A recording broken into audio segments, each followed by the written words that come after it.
আসসালামু আলাইকুম। আশা করি সকলেই ভালো আছেন। প্রিয় চাকরি প্রত্যাশী ভাই ও বোনেরা যারা প্রাইমারি সহকারী শিক্ষক পরীক্ষায় উত্তীর্ণ হয়েছেন, তো তাদের কিন্তু মৌখিক পরীক্ষার সময়সূচি দিয়ে দেওয়া হয়েছে। এছাড়াও কি কাগজপত্র প্রয়োজন হবে আপনার, সে বিষয়গুলোও কিন্তু দেওয়া হয়েছে। তো যাদের ভাইবা আছে অর্থাৎ মৌখিক পরীক্ষা আছে, তারা কিন্তু এই ভিডিওটা সম্পূর্ণ শেষ পর্যন্ত দেখবেন।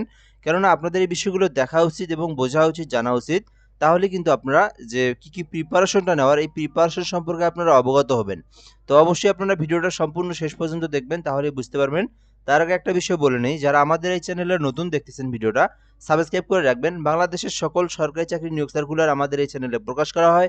এছাড়াও সামনে যে আপডেটগুলো আসবে, এই যে সহকারী শিক্ষক পদের যে আপডেট ইনফরমেশনগুলো আসবে, সবার আগে আমরা এই চ্যানেলে আপলোড করে দেবো। এজন্য অবশ্যই আপনারা আমাদের এই চ্যানেলটাতে সাবস্ক্রাইব করে যুক্ত থাকবেন। এত দ্বারা সরকারি প্রাথমিক বিদ্যালয়ের সহকারী শিক্ষক নিয়োগ 2025-এর লিখিত পরীক্ষার ফলাফলের ভিত্তিতে মৌখিক পরীক্ষার জন্য নির্বাচিত প্রার্থীগণের অবগতির জন্য জানানো যাচ্ছে যে আগামী 28 জানুয়ারি 2026 তারিখ থেকে 3 ফেব্রুয়ারি 2026 তারিখ পর্যন্ত জেলা পর্যায়ে মৌখিক পরীক্ষা অনুষ্ঠিত হবে। আচ্ছা, এই বিষয়টা আমি আপনাদেরকে আগে সুন্দর করে বুঝাই দেই। তো যারা এমসিকিউ পরীক্ষায় উত্তীর্ণ হয়েছেন তাদের জন্য কিন্তু মূলত এই বিজ্ঞপ্তি, এটা কিন্তু 22 জানুয়ারি প্রকাশ করা হয়েছে। তো পরীক্ষা হবে অর্থাৎ মৌখিক পরীক্ষা, যেটা আর কি মৌখিক পরীক্ষা হবে 28 জানুয়ারি থেকে 3 ফেব্রুয়ারি, এই তো আপনার সামনের 28 তারিখ থেকে 3 ফেব্রুয়ারি এর মধ্যে কিন্তু অনুষ্ঠিত হবে এবং সেটা কিন্তু জেলা পর্যায়ে হবে। ভালো করে বুঝবেন, এটা কিন্তু জেলা পর্যায়ে এই মৌখিক পরীক্ষাটা অনুষ্ঠিত হবে। জনপ্রশাসন মন্ত্রণালয় স্মারক নংয়ের প্রেক্ষিতে জানানো যাচ্ছে যে গণশিক্ষা ও মন্ত্রণালয় স্মারক নম্বর 22 জানুয়ারি 2026 মোতাবেক যে সকল জেলায় পরীক্ষার্থীর সংখ্যা বেশি, সে সকল জেলায় একাধিক ইন্টার বোর্ডের মাধ্যমে মৌখিক পরীক্ষা গ্রহণ করা হবে। অর্থাৎ একেক জেলায় তো একেক রকম, কোনো জেলায় 2200, 1900, 2000 করে উত্তীর্ণ প্রার্থী আছে। তো তাদের কিন্তু এই অল্প সময়ের মধ্যে নেওয়াটা পসিবল না। 28 তারিখ থেকে 3 তারিখ পর্যন্ত সময় দেওয়া হয়েছে। তো তাদের কিন্তু আ আলাদা বোর্ড করা হবে। সেই বোর্ডের মাধ্যমে নেওয়া হবে। অর্থাৎ শুধুমাত্র একটা সেন্টার হবে না, বিভিন্ন সেন্টার করে তারা কিন্তু পরীক্ষা নিবে। এই বিষয়টা এখানে বলে দিছে।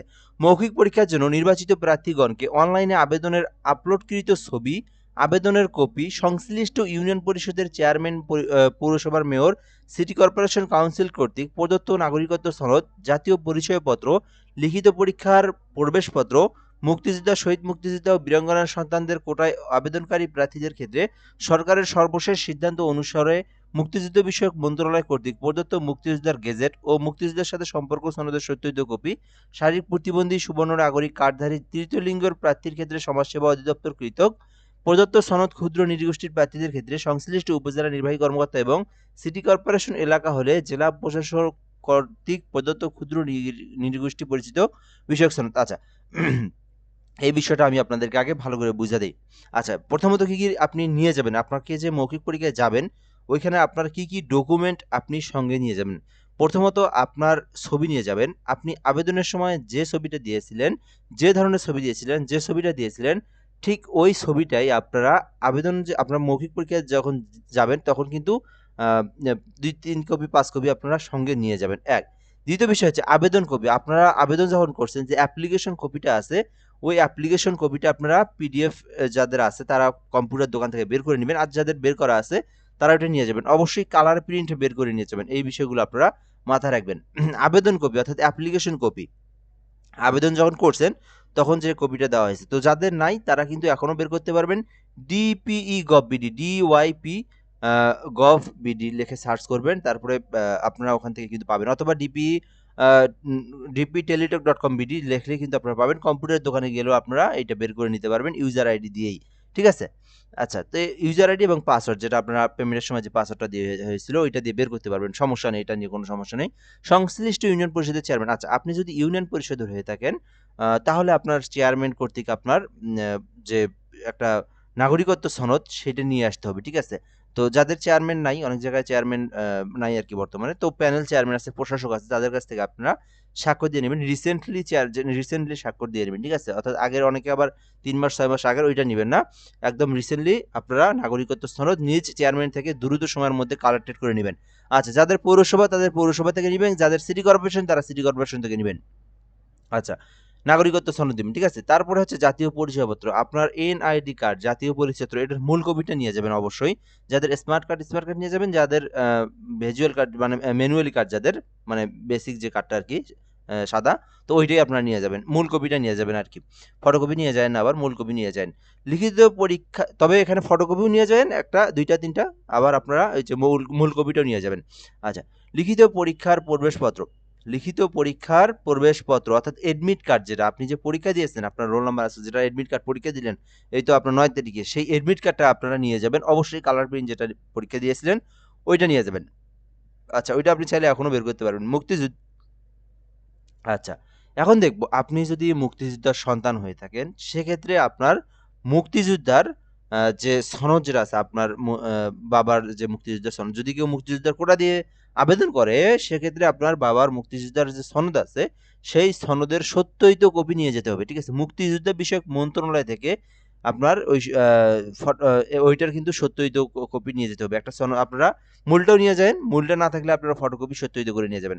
কেউ যদি শারীরিক প্রতিবন্ধী হয়ে থাকে, তার শারীরিক প্রতিবন্ধী যাদের আছে তাদের কিন্তু কার্ড আছে, ঠিক আছে? সেই কার্ডটা নিয়ে যেতে হবে। এছাড়াও কেউ যদি তৃতীয় লিঙ্গ থাকে, সেক্ষেত্রে তাদের কার্ড আছে, সেটা নিয়ে যেতে হবে। ক্ষুদ্র নৃগোষ্ঠী যারা আছে তারাও কিন্তু যদি যারা থাকে, তারাও কিন্তু তাদের কার্ডটা নিয়ে যেতে হবে। এটা ফটোকপি নিয়ে যাবেন। পাশাপাশি মূল কার্ডটা সেটাও আপনারা নিয়ে যাবেন, ঠিক আছে? এই ছিল মূলত এই বিষয়গুলো। এরপর এখানে দেওয়া আছে এবং শিক্ষাগত যোগ্যতার সনদ সহ, অর্থাৎ আপনার এসএসসি, এইচএসসি, অনার্স। আপনি যদি অনার্স দিয়ে আবেদন করেন, তাহলে এসএসসি, এইচএসসি, অনার্স পর্যন্ত নিয়ে যাবেন। আবার যদি আপনি মাস্টার্স পর্যন্ত দিয়ে থাকেন আবেদনে, সেক্ষেত্রে মাস্টার্স পর্যন্ত নিয়ে যাবেন। আপনি যা যা আবেদনের সময় দিয়েছিলেন, সেই পর্যন্তই আপনারা সেই সার্টিফিকেটগুলো নিয়ে যাবেন। এখন বিষয় হচ্ছে, যাদের সাপোজ আপনি অনার্সের আবেদন করছেন, এই যে যেটা 23 সালের রেজাল্ট বের হলো, 2023-এ যারা পাসিং এর যাদের, সো তাদের যদি সার্টিফিকেট না থেকে থাকে, সেক্ষেত্রে কিন্তু আপনারা বোর্ড থেকে আপনারা কিন্তু একটা অনুলিপি সত্যায়িত কপিও নিয়ে যেতে পারেন, অথবা সার্টিফিকেট যদি পেয়ে থাকেন, দেখেন রেজাল্ট তো অনেকদিন আগে বের হয়েছে, যদি সার্টিফিকেট এসে থাকে, সেই সার্টিফিকেট নিয়ে যাবেন। দ্রুত যোগাযোগ করেন এই অল্প কয়েকদিনের মধ্যেই। সো আর যদি না থাকে, বোর্ড থেকে ওটা নিতে পারেন। আর এমনও হতে পারে ওইটার আপনার মার্কশিটটা যদি সত্যায়িত করে নেওয়া যায়, মানে আপনার একদম কলেজের প্রিন্সিপাল থেকে, যদি এটা সম্ভব হয়, এটা আমি এখন শিওর বলতে পারতেছি না, যদি এটা হয় আপনার, তার আগে আপনারা এই বিষয়টা সম্পর্কে এরকম যারা আছেন, নিজ জেলার শিক্ষা অফিসারের সঙ্গে কথা বলতে পারেন। গিয়ে যদি বলেন যে আমার এইরকম অনার্সের ফাইনালের রেজাল্ট পেয়েছি, বাট আমার হচ্ছে সার্টিফিকেট কলেজে আসেনি, সেক্ষেত্রে আমি কি মার্কশিটটাতে প্রধান শিক্ষকের সত্যায়িত সিল স্বাক্ষর দিয়ে নিয়ে ওটা দিতে পারবো কিনা। সো এইরকম যদি তারা বলে হ্যাঁ পারবেন, তাহলে দিলেন। আর যদি না থাকে, তাহলে বোর্ড থেকে আপনাদেরকে ওটা নিতে হবে। এটা হচ্ছে মূলত বিষয়। তো এটা আপনারা একটু কাইন্ডলি এটা যোগাযোগ করেন, ঠিক আছে? সো এরপর এখান থেকে বলা আছে, আচ্ছা, হ্যাঁ, শিক্ষাগত যোগ্যতা সনদ সহ অন্যান্য প্রয়োজনীয় কাগজপত্র ন্যূনতম নবম গ্রেডের গেজেটের কর্মকর্তা কর্তৃক সত্যায়িত করে 27 জানুয়ারি 2026 তারিখের মধ্যে স্ব জেলা প্রাথমিক শিক্ষা অফিসে আবশ্যিকভাবে জমা দিয়ে প্রাপ্তি স্বীকারপত্র গ্রহণ করতে হবে। অর্থাৎ আপনি যখন পরীক্ষা দিতে যাবেন, তখন মূলগুলো নিয়ে যাবেন, আর যেগুলো বললাম এগুলো ফটোকপি করে সবগুলোই সত্যায়িত করতে হবে। সবগুলোই সত্যায়িত করতে হবে। নবম শ্রেণীর নিচের গ্রেডের যারা আছে, আপনার প্রিন্সিপাল কলেজের প্রভাষক যারা আছে, তারা যারা দেখবেন, যারা নবম শ্রেণীর নিচে যারা, সেখান থেকে নিতে পারেন। এছাড়াও প্রাণী সম্পদ মন্ত্রণালয় আছে, এলজিডি ভবনে যেতে পারেন, তারপর হচ্ছে মৎস্য ভবনে যেতে পারেন। এগুলোতে দেখবেন যে যারা অফিসার, তারা নবম শ্রেণীর নিচের গ্রেডের, সব জায়গাতেই আছে। আপনারা সরকারি যে কোনো অফিসে যাবেন, বড় জেলা পর্যায়ের, সেখানে দেখবেন নবম শ্রেণীর নিচের যারা আছে, তাদের থেকে আপনারা সত্যায়িত করে নেবেন, ঠিক আছে? 27 জানুয়ারি। তো এটা কিন্তু একেবারে কম সময় দিচ্ছে। এটা একটা খুবই মানে কি বলি, বলার মতো না। মানুষ কি করবে এই কয়দিনে? 27 জানুয়ারির আগেই আপনাদেরকে এটা জেলা প্রাথমিক শিক্ষা অফিসে আবশ্যিকভাবে জমা দিয়ে প্রাপ্তি স্বীকারপত্র সংগ্রহ করতে হবে। তো এটা আপনারা এই অল্প সময়ের মধ্যেই, এই রবিবারের মধ্যে আপনারা এগুলো কালেক্টেড করে, এর মধ্যেই আপনারা সকল কাগজগুলো সত্যায়িত করে আপনারা জমা দিবেন, ঠিক আছে? সো মানে আর কি, রবিবার থেকে আপনারা যে খোলা থাকার সব থাকবে। আজকে তো শুক্রবার, এই সময়ের মধ্যে আপনারা এটা করবেন। জেলা প্রাথমিক শিক্ষা অফিসে সকল সনদ প্রয়োজনীয় কাগজপত্রের ফটোকপি সত্যায়িত জমা প্রদানের সময় উক্ত কাগজপত্রের মূল কপি জেলা প্রাথমিক শিক্ষা অফিসারের প্রদর্শন করতে হবে। তো আপনারা যেটা বললাম, ওই যাওয়ার সময় মূল কপিগুলো নিয়ে যাবেন, আবার আপনারা সত্যায়িত করে একটা ফাইলও আপনারা নিয়ে যাবেন, দুইটা ফাইল নিয়ে যাবেন। একটাতে রাখবেন মূল কপি, আর একটাতে রাখবেন ফটোকপিগুলো সত্যায়িত করে নিয়ে যাবেন। সত্যায়িতটা আপনারা ওইখান থেকে জমা দিতে হবে। সেটা 27 জানুয়ারি 2026 তারিখের মধ্যে আপনারা জমা দিবেন।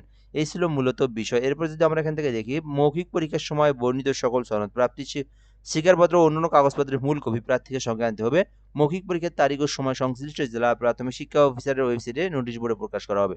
তো এটাও কিন্তু আপনার জেলা আপনাদের নিজ নিজ জেলা, যার যে জেলা 64 জেলার, সরি 61 জেলার পরীক্ষা হয়েছে। 61 জেলার যে নিজ নিজ জেলা প্রাথমিক শিক্ষা অফিসার লিখবেন। যদি আপনার বাসা রংপুর হয়, তো রংপুর জেলা প্রাথমিক শিক্ষা অফিসারের কার্যালয় লিখবেন, বা রংপুর জেলা শিক্ষা অফিস লিখবেন, তাহলেই ওয়েবসাইট পাবেন। সেখান থেকে আপনারা জানতে পারবেন। যার যে জেলা সেই রকম করে জেলা লিখবেন। যদি আপনার বগুড়া হয়, বগুড়া জেলা শিক্ষা অফিস লিখবেন, তাহলে আসবে। এভাবে আপনারা আপনাদের নিজ নিজ ওয়েবসাইট থেকে আপনারা নোটিশ বোর্ডে প্রথমেই দেখবেন নোটিশ বোর্ড, সেই নোটিশ বোর্ড থেকে কিন্তু আপনারা দেখতে পারবেন। যেমন আমি এখান থেকে দেখাই আপনাদেরকে। এই যে এখান থেকে দেখেন, এই নোটিশ বোর্ডে আসলে প্রথমটাই কিন্তু আপনার যে নোটিশ বোর্ড, এই যে প্রাথমিক শিক্ষা অফিস, এই দেখেন এখানে যেমন হচ্ছে নতুন যেটা, এটা হচ্ছে মৌখিক পরীক্ষা সংক্রান্ত নোটিশ। তারপরে যে গতকাল যে ফলাফল দিল, ফলাফলের নোটিশ, এরকম কিন্তু দেওয়া থাকে। তো আপনারা কিন্তু এইভাবে বের করতে পারবেন আপনার নিজ নিজ জেলা থেকে। সো আশা করি আপনারা এই বিষয়টা সম্পর্কে জেনেছেন। যদি আরো কোনো কিছু জানতে চান, কমেন্ট করে জানাতে পারেন। আর অবশ্যই আমাদের চ্যানেলটাতে সাবস্ক্রাইব করে রাখবেন। সামনে এই বিষয়গুলো সম্পর্কে আমরা যে ইনফরমেশনগুলো পাবো আপনাদেরকে সঙ্গে সঙ্গে জানিয়ে দেওয়ার চেষ্টা করব। তো ভালো থাকবেন। আসসালামু আলাইকুম।